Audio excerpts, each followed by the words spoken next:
আমাদের দেশ ভারতবর্ষ একটি ধর্ম নিরপেক্ষ দেশ লিখিতভাবে।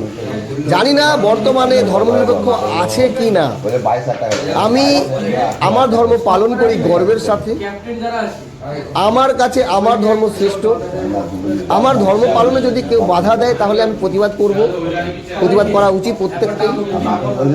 কিন্তু আমার কোনো অধিকার নেই আমি অন্য কোনো ধর্মের মানুষকে, অন্য কোনো ধর্মকে, অন্য কোনো ধর্মীয় অনুষ্ঠানকে ছোট করব, ভাঙচুর করব।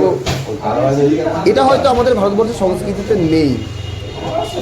আজকে আমার এই ভিডিওতে হয়তো অনেকে কথা বলতে পারে বাজে কথা, মুসলিমরা খারাপ, সব মুসলিমই কি খারাপ?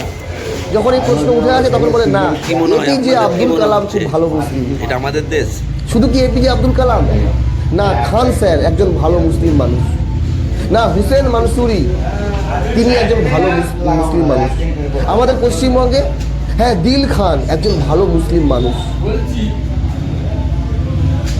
তো কোনো ধর্ম বলেই যে সেখানে দুজন ভালো মানুষ বা এই ধর্মের সবাই ভালো মানুষ এরকমটা কিন্তু নয়। প্রত্যেক জায়গায় মানে মানুষের মধ্যে ভালো খারাপ আছে, কিন্তু তাদের ধর্মটা বেরিয়ে যায়। কি করা উচিত? আজকে দেখেন